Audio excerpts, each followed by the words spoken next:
All right, Coach Lindland, wrapping up World Team Camp. Just give us your thoughts about the team you have. Well, I love the team. I think it's a great group of guys. I think we've got a lot of potential in this group. We've got some veterans, and I'm excited about the young guys on the team as well. The guys that are first timers. Get them out there, get them an opportunity to compete, and see where they're at. And it's been a great camp. We had. Always the goal is to come out of camp better than you went into it, and no injuries. Everybody's healthy. It's always good. Everybody's healthy and feeling good. I think everybody's kind of tired of this environment, though, and we're ready to get overseas and get our final phase of training camp in Kazakhstan, and then head over to the World Championships. How's it been for you? I mean, you've had a few months on the job now, but obviously short time for this year. What's the process been like for you? And you made changes to the regiment, doing different stuff. So maybe talk about that. Even like the activities, the rafting, Well, as far as getting the guys off the mat, I'm a big believer in training and is got to be fun. And if things get a little stale in the wrestling room, which no matter what kind of training you change up, it's still wrestling. It's still in the wrestling room every day in the same environment. So I like to get the guys off the mat for one day of active rest and get them up in the mountains, get them on the water, get them ice skating, whatever it is. We've done a lot of activities on our day off. We call it active rest because we're not really resting. We're just doing a different activity and cross training, and so it's a lot of fun. It builds team camaraderie and getting outside. Some of those workouts were just as hard, climbing the incline or throwing that 20-pound medicine ball over a volleyball net. A couple hundred times is just as hard as any workout. But it feels different, and it's outside sometimes, and I believe in connecting with nature. I think it's vital to the soul to get outside and connect with nature. And what better place? We're in Colorado, and nature's all around us. We just got to get outside of the city here for a couple minutes and change up those things. The training was a little different probably than what we've done in the past. Mm-hmm. It's stuff that I've used over the years as a coach, stuff I've used as an athlete. With Momir's been experienced, he's been around these guys. We kind of collaborated our thoughts and laid out a 3-week schedule for that camp. Each week was the same as the week before. We didn't vary it up every single week, but we focused 2 days on our parterre positions. We had matches twice a week, and we did what we call challenges to put guys in specific situations where they need to challenge themselves to scoring on the mat, scoring with an underhook, score with a 2-on-1.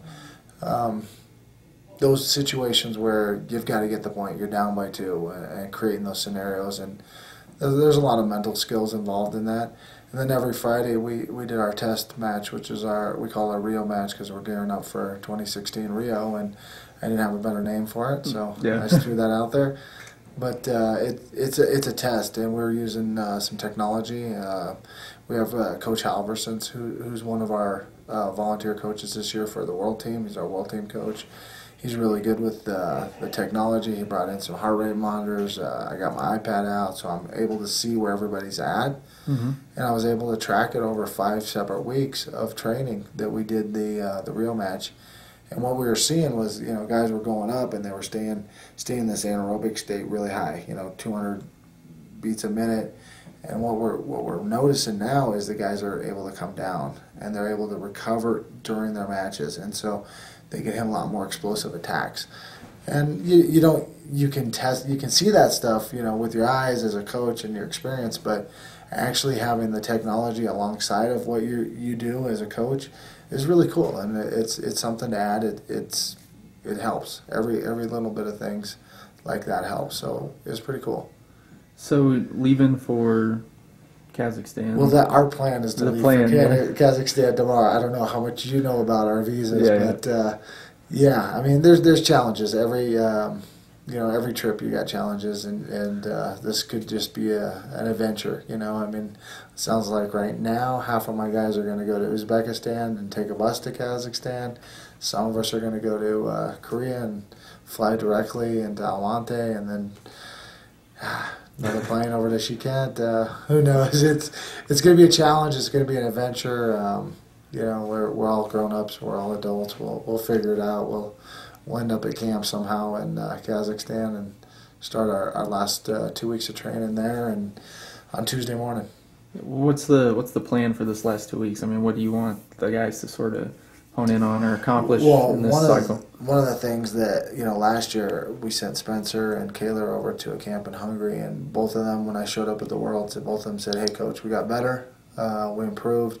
And so the big goal of that is just to get a feel with the different foreign athletes, get on the mat with them. It's not going to be a hard training camp. It's going to be short, high-intensity sessions, lots of rest, recovery. We're going to let them repair their bodies and heal up and be most prepared to compete as they can be. But the key is to get them around foreign athletes and just get that experience, that feel, and make those minor adjustments, in their parterre defense and finishing their lifts and finishing their takedowns. So that's the goal. Get them prepared, get them out of here, get them acclimated to the new time zone, and then it's only an hour and a half drive to the World Championships.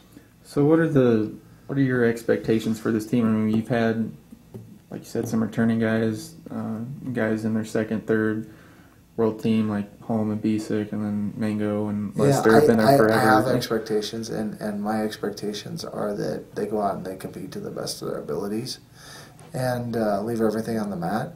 And they go out and they do what they have to do in every situation. On their feet, they got to score points. And what's going to take for them to score points is they got to get to their tie-ups. They got to move their feet. They got to create angles. Those things they can control. They can't control the wins and the losses. They can't control the scores. They can't control making it to the final rounds. But they can control changing their ties. They can control moving their feet. And so our goals and our expectations are that they take those things into their own hands. And with those things, they're going to score points. And with the points scored, they're going to get more than their opponents. They're going to move on to the next round and take one match at a time and leave everything out there, wrestle to the best of their abilities every single match, and let the results take care of themselves. Awesome. Well, anything else from your coach? Ready to roll over there? I'm excited to get over there and see my guys compete, and it's we're looking forward to representing the United States in the World Championships. Awesome. I appreciate it. Thank you.